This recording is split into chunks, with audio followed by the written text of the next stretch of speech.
I'm Ricardo Salvador with the Union of Concerned Scientists. I've been attending these food and society, food and community meetings from the very beginning, from the first one that occurred in 2001 in Pittsburgh. I think I'm one of the few people that actually has been able to follow the development of this movement as expressed through this meeting. And one of the things that is very notable is that at the very beginning, in the early 2000s, when the Kellogg Foundation convened this corresponding set of people, it was mostly people that had aspirations. They had a lot of vision and ideas, but they were clearly on the margins of either the food business world, the food policy world, and even in academia. They weren't really the respected leaders in any of those sectors. And now what you see is a dramatic transformation of the authority and the achievements of the people that are represented at this conference. Now you have the continuum from the activists that are still agitating about the need to transform our food system, but now we have people that are making a clear difference, and our business leaders, our academic leaders have actually written pieces of legislation to transform the structure of our food system.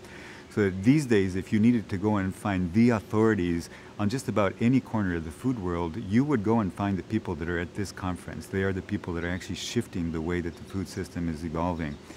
And this is very important because it represents investment in people, which has been the theme of the Kellogg Foundation. It's the total MO of the Kellogg Foundation to recognize the value in people, support the development of their trajectories, their careers, and then the payback is then they begin to have impact in the way that I've described.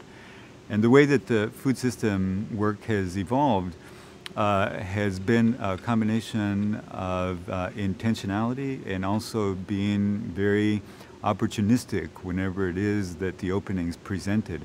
I think one of the major openings that is presenting as we speak is the general awareness of how food and the way that we eat genuinely is connected to the cost of our healthcare, both in our premiums for personal health insurance, as well as in the ability of this nation to actually hold together a federal budget that is able to contain the public cost of Social Security, Medicare, Medicaid. That is really busting the ability of the government to be able to cover all of the other costs that it needs to cover, particularly since the way in which we eat is something that can prevent a lot of these gargantuan costs. The total cost is about 20% of the federal budget, which equates to the total cost for defense.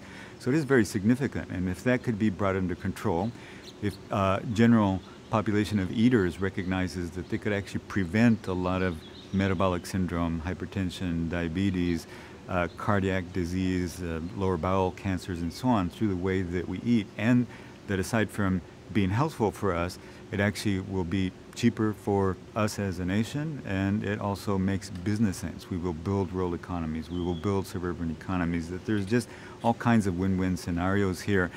Those kinds of daily connections to people's concerns are actually what I think is the opportunity right now that will help to drive and propel this movement.